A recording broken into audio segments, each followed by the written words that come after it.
반갑습니다. 구름책방의 김상호입니다. 벌써 7월이 됐습니다. 올해도 절반이 다 지나버렸네요.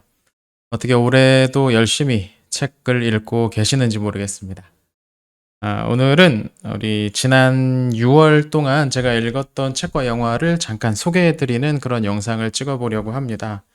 사실 이 영상이 그렇게 준비가 크게 없이 그냥 제가 읽었던 내용들 가지고서 다이어리만 보면서 찍는 영상인데, 그래도 관심 있게 봐주시는 분들이 계셔서 감사하네요. 6월에 이제 첫 번째로 본 책은 킵차크 칸국이라는 책입니다. 이름에서도 알 수 있듯이 그 몽골의 4개 주요 칸국 중 하나였던, 그 중에서 가장 서쪽에 있었던 킵차크 칸국의 문화와 관련된 책입니다. 이 킵차크 칸국은 오늘날 그 러시아 근방에 위치했던 나라인데요. 사실 저는 이 책을 보면서 그 킵차크 칸국의 역사나 그런 것들을 조금 익힐 수 있었으면 좋겠다라는 기대를 가지고 봤는데, 사실 이 책 자체는 그 킵차크 칸국의 문화가 러시아, 고대 러시아에 얼마나 어떤 식의 영향을 주었는지에 관한 그 문화 연구더라고요. 혹시 관심 있는 분들은 찾아보셔도 좋을 것 같습니다. 두 번째 책은 행동하며 기다리는 하나님 나라라는 책입니다. 독일 출신의 신학자인 블루마르트라는 분의 설교집인 것 같습니다. 이분이 저는 좀 익숙치 않은데 제법 많이 알려지신 분이라고 하더라고요. 이름에서도 알 수 있듯이 하나님 나라를 기다리는 사람들이라면 그냥 지금 아무것도 안 하고 멍하니 그 나라만 기다릴 것이 아니고 지금 여기에서 무엇인가를 해야 된다라고 실천을 아주 강력하게 촉구하는 책입니다. 꽤 강렬한 메시지들이 많이 담겨 있어서요. 저는 괜찮게 봤습니다. 다음에 본 건 영화입니다. 족벌, 두 신문 이야기라는 영화죠. 조선일보와 동아일보라는 우리나라에서 가장 오래된 신문들 중 하나인 이 두 신문이 어떤 역사를 가지고 왔는지에 관해서 다큐멘터리로 그려낸 영화입니다. 다큐멘터리니까 사실 재미 쪽보다는 그 내용 쪽에 조금 더 집중하셔야 될 것 같은데요. 일제강점기에 천황폐하 만세 하면서 심지어 신문의 제호에 일장기를 그려넣을 정도로 어떤 친일 행적을 했던 이 신문들이 오늘날에는 굉장한 어떤 민족지인 것처럼 위장하고 있다. 과거를 반성하지 않으면 더 나은 미래로 나아갈 수 없다. 그런 내용을 담고 있는 영화입니다. 그 다음에 본 책은 레드먼드의 앤이라는 책입니다. 빨간머리 앤 시리즈의 세 번째 책이죠. 제가 이 시간에도 누누이 몇 차례나 말씀드렸듯이 제가 좋아하는 캐릭터인데요. 이번 책에서는 이제 대학에 들어간 앤, 그리고 마침내 연애를 시작한 그런 앤에 관한 이야기를 살펴볼 수 있었습니다. 이 책이 쓰여질 당시에는 10대 후반이면 이미 대학교에 들어갔어요. 그래서 오늘날 우리보다 조금 더 일찍 대학 생활을 시작을 했는데 그 캐릭터가 만들어내는 따뜻한 분위기가 참 좋았던 그런 책이었습니다. 빨간머리에는 제가 몇 번 말씀드린 것 같은데 꼭 읽어보십시오. 너무 좋은 책입니다. 다음으로 본 건 무라카미 하루키가 쓴 고양이를 버리다라는 책입니다. 고양이를 왜 버립니까? 아버지와 함께 고양이를 버리러 나갔던 기억을 시작으로 해서 아버지에 관한 기억을 에세이식으로 써낸 책입니다. 그래서 무라카미 하루키의 아버지가 어떤 삶을 살았는지, 그걸 또 차분하게 되새기면서 하루키 자신에게도 어떤 영향을 미쳤는지에 관해서 담담하게 서술하고 있습니다. 엄청나게 재밌거나 톡톡 튀거나 그런 건 아니지만 차분하게 읽어볼 만했던 그런 소설이 아니었나 싶습니다. 다음으로 본 건 길버트 키스 체스터튼이 쓴 정통이라는 책입니다. 이 책을 읽게 된 건 C.S. 루이스가 이 체스터튼에게서 많은 영향을 받았다는 내용을 여기저기서 읽었기 때문이죠. 다행히도 이 책이 번역되어 있네요. 그래서 냅다 구입을 해서 읽기 시작을 했죠. 이 책은 체스터튼이 어떻게 자신이 기독교 신앙을 갖게 되었는지에 관해 쓴 책입니다. 근데 이게 시간 순서로 쓰여진 건 아니고 주제별로 나누어져 있어요. 혹시 체스터튼이 생각하기에 당시의 세상의 주류인 여러 철학들, 사상들은 제대로 세상을 설명하지 못한다고 여겨졌던 것 같습니다. 기독교를 받아들일 때 그 여러 가지 모순들이 통합될 수 있다고 생각했던 거죠. 이 점에서 봐도 루이스의 생각도 여기서 많이 영향을 받았다는 걸 짐작해 볼 수 있는데요. 내용은 조금 어렵습니다. 이 체스터튼이 굉장한 작가여서 이 책 안에 뭐 유머부터 시작해서 뭐 풍자 또는 뭐 약간 빅보는 것도 있고요. 사상에 깊숙이 들어가는 그런 통찰들도 담겨 있어서 좀 복잡한 성격의 책입니다. 한번 읽어보시면 참 좋을 것 같습니다. 다음으로 본 것은 영화입니다. 미드웨이라는 영화인데요. 나온 지는 몇 년 됐죠. 제2차 세계대전 그 후반부에 일본이 미국의 진주만을 공습하면서 벌어진 미일 전쟁에서 미국의 결정적인 승리를 가져다 주었던 계기가 된 이 미드웨이 해전을 다룬 영화입니다. 전쟁 영화인데 제법 평이 괜찮더라고요. 그 고증이라든지 거기에 나오는 여러 사건들의 전개가 이런 쪽에 전쟁 영화에 흥미가 있으신 분들은 꽤 좋아하실 만한 그런 작품이지 않았나 싶습니다. 다음으로 본 건 서점의 일생이라는 책입니다. 일본 작가가 쓴 책인데요. 정확히 말하면 이제 작가라기보단 일본에서 그 개인 서점을 오랫동안 10년 넘게 운영했던 저자가 자신의 그 경험을 풀어낸 책입니다. 사실 문장 자체가 뭐 유려하다거나 탁월한 통찰이 많이 담겨 있다거나 그런 건 아닌데 이 개인 서점이란 게 어떤 건지 또 그게 어떤 어려움이 있고 어떤 보람이 있는지 그 서점의 가치는 무엇인지 뭐 이런 것들을 차분하게 읽으면서 생각해 볼 수 있었던 그런 책이었습니다. 다음으로 소개해 드릴 건 지구를 위한다는 착각이라는 책입니다. 제가 이번 달에 읽은 책 중에 한 권을 추천하라 그러면 이 책을 추천해 드리고 싶은데요.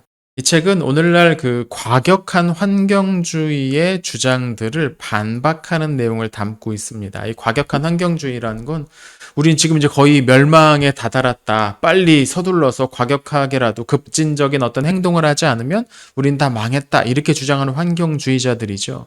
문제는 이제 그렇게 주장하는 사람들이 자기 주장을 지나치게 강하게 하려다 보니까 좀 돌출 행동들을 많이 한다는 거예요. 예를 들어서 뭐 나체 시위를 한다든지 아니면 뭐 이 책이 쓰여졌던 그 영국인가요? 거기에선 뭐 지하철의 통행을 막는다든지 여러 사람들에게 불편함과 불쾌함을 안겨주면서도 자신들이 하는 것은 옳으니까 그런 건 상관없다라고 맹목적으로 따라가는 사람들을 말합니다. 저자는 여기에서 차분히 과학적으로 과연 그 주장들이 옳은지 근거가 있는지를 검토하고 있습니다. 저는 이 책에 나오는 여러 수치들이 어느 정도 사실에 근거했는가 뭐 그 부분을 측정할 수는 없을 것 같습니다. 제가 뭐 그걸 일일이 다 조사할 수는 없을 테니까요. 다만 여기에 나오는 그 주장들이 논리적으로 정합성이 있는가 그 부분에 좀 초점을 맞춰봤는데요. 꽤 읽을만 하구나라는 생각이 들었습니다. 우리가 알고 있는 환경에 대한 여러 상식이라고 불려졌던 사실들이 사실은 그렇지 않은 면도 있다라는 거. 꽤 재밌게 읽을 수 있었던 책입니다. 물론 이 책의 내용을 100% 받아들이실 필요는 없죠. 하지만 이런 주장도 있구나라는 거 한 번쯤 생각해 보실 만한 그런 책입니다.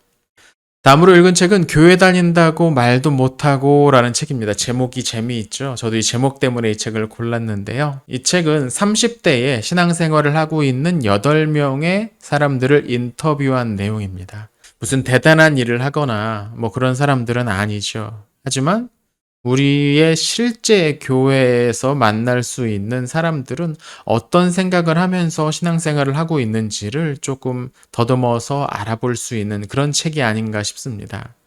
다음으로 본 건 영화입니다. 언더 더 스킨이란 영화입니다. 스칼렛 요한슨이 주연을 했는데요. 영화의 분위기가 아주 독특합니다.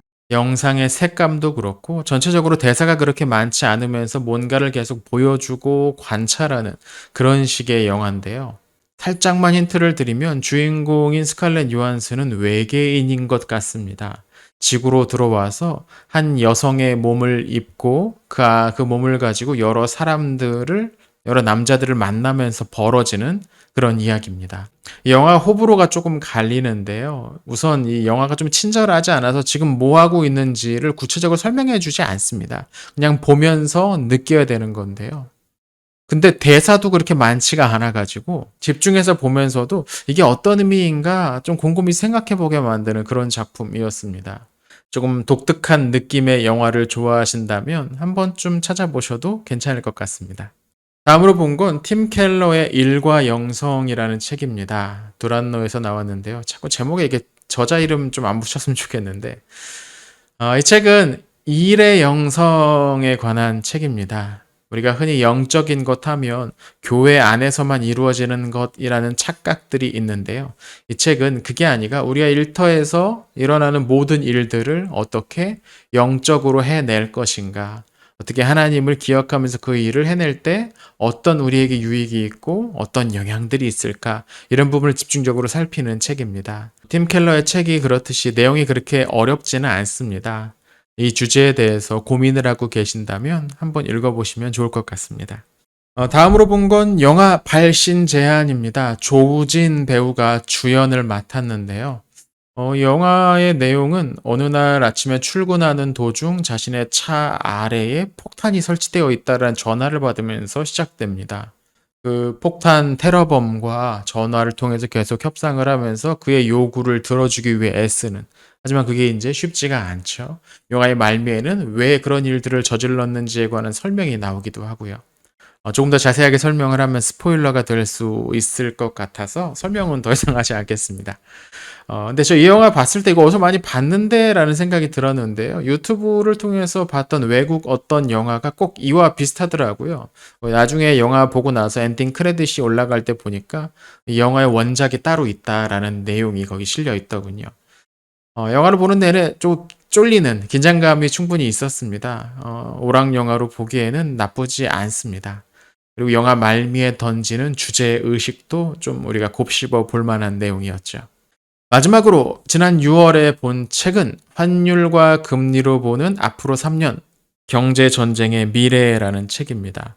신한은행에서 근무하는 오건영 부부장이 쓴 책인데요. 뭐 유튜브를 통해서 제법 많이 알려져 있고 유명하신 분이죠. 설명이 참 잘하시는 그런 분인데요. 이 책은 앞선 그 유튜브에서 설명했던 그런 내용들을 책으로 엮었습니다. 그래서 유튜브를 보신 분들은 이거 아는 내용이구나, 들었던 내용이구나 싶으실 부분인데요. 환율과 금리라는 두 가지 팩터, 요소를 가지고서 세계의 경제의 흐름을 분석해내는, 그러니까 거시경제와 관련된 책입니다. 과거에 있었던 여러 금융 위기들, 뭐 위안화 위기라든지 유로존 위기, 또 우리나라의 한국 구제금융 사태나 일본 경제 위기 같은 이런 위기들을 환율과 금리라는 두 가지 키워드를 가지고 풀어낸 책입니다. 경제학 서적으로도 볼만한 책이고요. 저 같은 경우에는 이제 역사를 좋아하는데 오히려 이런 이야기들을 역사책으로 읽기도 했습니다. 그런 사건들이 있을 때 그냥 누가 잘못했어, 뭐가 문제야라고 그냥 희생양을 지목해가지고 그런 식으로 고발하는 식의 표현을 하기 쉬운데, 이 책을 읽다 보면 그게 전부가 아니었구나. 나쁜 놈 한두 명이 이런 국가적인 위기를 만든 게 아니구나. 굉장히 오랜 배경이 있고 그 안에 흐름이 있구나. 이런 것들을 좀 알 수 있었던 책이었습니다. 흥미롭게 봤던 책이고요. 이번 달에 두 권을 뽑으라고 한다면 앞서서 말씀드렸던 지구를 위한다는 착각하고 또 하나, 바로 이 책, 앞으로 3년 경제전쟁의 미래를 꼽고 싶습니다. 이번 달에도 나름 열심히 읽고 보고 했던 것 같습니다. 여러분들은 어떠셨나 모르겠습니다. 여러분은 지난 한 달 동안 읽었던 가장 인상적인 책은 어떤 거였나요? 댓글로 소개해 주시면 좋겠습니다. 다음 시간에 또 다른 영상으로 찾아오겠습니다. 시청해주셔서 감사합니다.